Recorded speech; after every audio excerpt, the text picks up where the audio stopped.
এক চিলতে প্রেম। পর্ব ২। লেখা আইজা আহমেদ। ধীরে ধীরে রাতের নিস্তব্ধতা বাড়ছে। নরম বাতাসে জানালার পর্দাগুলো দুলে উঠছে। দূরে কোনো কুকুর ঘেউ ঘেউ করে উঠল। রাতের নিস্তব্ধতায় একটা খণ্ডিত আওয়াজ এসে মিশে গেল। ঘরের ভেতরও নিস্তব্ধতা। মৌসুমী বেগম আলতোভাবে সাজের মাথার চুল বেনি করে দিয়ে সামনের ছোট চুলগুলো সুন্দর করে আছড়িয়ে দিলেন। মেয়েটার গাল দুটি মাখনের মতো নরম, মুখখানি চাঁদের মতো শান্ত। চোখে ক্লান্তি, কিন্তু সেই ক্লান্তিও ছিল কোমল, অবুঝ শিশুর মতন। সাজ লক্ষ্মী মেয়ের মতো চুপচাপ বিছানায় গিয়ে শুয়ে পড়ল। মৌসুমী বেগম তার ছোট্ট মাথাটায় একটা হালকা চুমু খেয়ে উঠে দাঁড়ালেন। ঘুমিয়ে পড়, আমি লাইটটা বন্ধ করে দিচ্ছি। লাইট বন্ধ হয়ে গেলে ঘরটা অন্ধকারে ঢেকে গেল। জানালা দিয়ে আসা চাঁদের আলো কিছুটা ঘরের এক কোণায় পড়ছিল, তাতে সাজের ছোট্ট অবয়বটা দেখা যাচ্ছিল অস্পষ্টভাবে। মৌসুমী বেগম এসে বিছানায় শুয়ে পড়লেন। এক হাতে নিজের কপাল ঠেকিয়ে, আরেক হাত বাড়িয়ে রাখলেন সাজের মাথায়। হাত বুলাতে বুলাতে তার বুকের ভেতরটা ভার হয়ে উঠল। স্মৃতিগুলো হু হু করে ফিরে আসছিল। সাজের মা ছিল বিদেশি, চোখ দুটো হালকা বাদামি, গায়ের রং দুধে আলতা মেশানো। পরিবারের আপত্তি থাকা সত্ত্বেও মৌসুমী বেগমের ছোট ভাই রাশেদ সাজের মাকে বিয়ে করেছিল।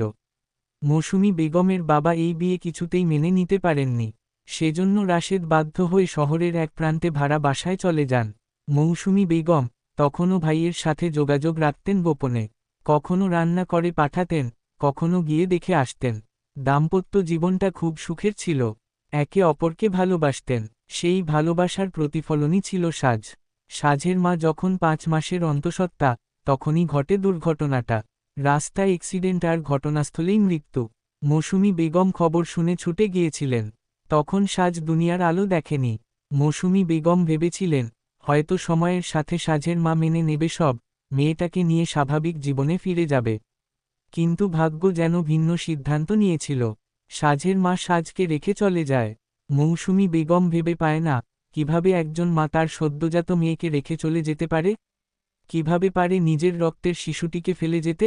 একবারও কি মায়ার বাঁধন তাকে টেনে রাখেনি? একবারও কি মনে হয়নি, বাচ্চাটাকে জড়িয়ে ধরে বাঁচার জন্য লড়তে হবে? মৌসুমী বেগম শীতল চোখে মেয়েটার মুখের দিকে তাকান। ছোট্ট, লাল টুকটুকে একটা মুখ। গায়ের রং ঠিক পাকা টমেটোর মতো লালচে। একদম তার মায়ের মতো হয়েছে। এই বয়সে যেখানে তার মায়ের কোলে মাথা রেখে ঘুমিয়ে যাওয়ার কথা, সেখানে সে শুয়ে আছে অন্য এক নারীর ছায়ায়, ভালোবাসায়। যদিও মৌসুমী বেগম তাকে নিজের সন্তানের মতো ভালোবাসে। সাজ বড় হচ্ছে, বড় ভাইয়ের সংসারে থাকলেও সাজকে দেখে মনে হয় না ও ভালো আছে। কিছুদিন আগে ওকে নিয়ে এলেন বাড়িতে, তখনই খেয়াল করেন মেয়েটার পিঠে আঘাতের দাগ। সরাসরি কিছু বলেননি, কিন্তু বুঝে গিয়েছিলেন। রুনা, তার ভাইয়ের বউ, বরাবরই তীব্র মেজাজের। তার নিজেরও ২ ছেলে। সে হয়তো সাজকে নিজের মনে করে না, তাই তো কখনো খেয়াল করে না মেয়েটা খেলছে কিনা, না খেয়ে রয়ে গেছে কিনা, কেঁদে কাঁদে ঘুমিয়ে পড়েছে কিনা।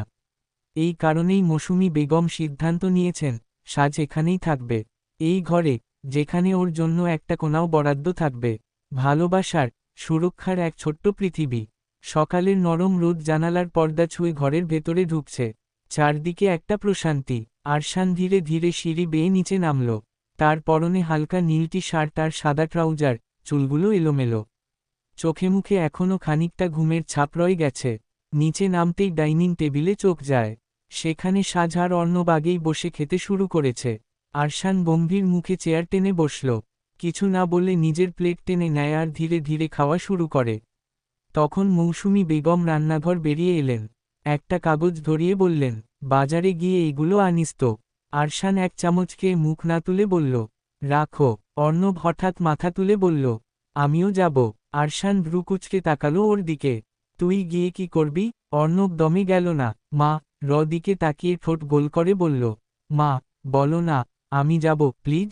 এই কথার সঙ্গে সাজের ছোট্ট কণ্ঠ যোগ হল, আমিও যাব। আরশান বিরক্ত হয়ে এক দৃষ্টিতে জনের দিকে তাকায়। তোরা গিয়ে করবি? আমি কোন বিয়ে বাড়িতে যাচ্ছি না।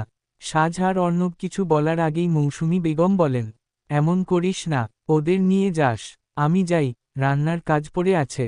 আরশান এবার কিছু না বলে চুপচাপ খাওয়া শেষ করল। মুখটা আরও গম্ভীর হয়ে উঠেছে। খাওয়া শেষে চেয়ার ঠেলে উঠে পড়ল। কোনো কথা না বলেই উপরের দিকে সিঁড়ি ধরে চলে গেল নিজের রুমে। ১৫ মিনিট পর সে রেডি হয়ে নিচে নামে।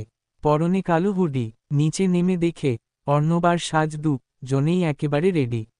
সাজ পরেছে হলুদ ফ্রক আর অর্ণব পরেছে তার স্পাইডারম্যানের জ্যাকেট, চোখে চশমা, ভাব নিয়ে দাঁড়িয়ে আছে। জনের মুখেই খুশির ঝিলিক।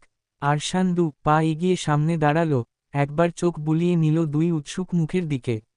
কিছু বলার আগেই অর্ণব বলে উঠল, চলো, আমরা রেডি। আরশানের মুখের কোণে বিরক্তির রেখা স্পষ্ট হয়ে ওঠে।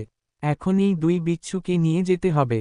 তবুও সে কিছু না বলে দীর্ঘ নিঃশ্বাস ফেলে বলে, চল। সুপার শপ থেকে বেরিয়ে আসে ওরা তিনজন। 2টা ব্যাগ হাতে আরশানের। পেছনে সাজ আর অর্ণব খুশি মনে হাঁটছে। তখন সাজ হঠাৎ বলে উঠল, আরশান ভাইয়া, আইসক্রিম খাবো। আরশান এক মুহূর্ত তাকিয়ে থাকে ছোট্ট মুখটার দিকে। ক্লান্ত হলেও কিছু না বলে পাশে আইসক্রিমের দোকানের দিকে এগিয়ে যায়। আইসক্রিম হাতে পেয়ে অর্ণব খুশিতে লাফিয়ে ওঠে। সাজও চোখ বড় বড় করে চুমুক দিতে শুরু করে। সবাই আবার হাঁটতে শুরু করে। হাঁটতে হাঁটতে সাজ আরশানের দিকে ফিরল। ভাইয়া, তুমি খাবে? সাজ কিছু না ভেবে বাড়িয়ে দেয় আইসক্রিমটা। আরশান নিচু হয়ে কামড় বসায় একেবারে বড় করে। কিন্তু এক কামড় বলতে যা বোঝায়, সে খেয়েছে প্রায় অর্ধেক। সাজ চোখ বড় করে তাকিয়ে থাকে আইসক্রিমের দিকে। তার আইসক্রিমটা অর্ধেক খেয়ে ফেলল আরশান ভাইয়া। এরপর হুট করে হাত বাড়িয়ে আরশানের চুলে টান দেয়। বেয়াদব, আমার চুল ছাড়। আরশান সাজের হাতটা চুল থেকে সরায়।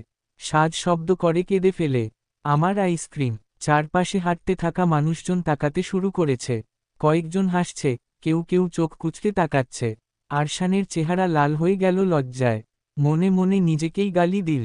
কেন যে খেলাম। আরশান কান্না থামাতে গিয়ে বলল, আচ্ছা থামো, তোকে আরেকটা কিনে দিচ্ছি, ঠিক আছে? সাজ কান্না থামিয়ে মাথা নাড়ল।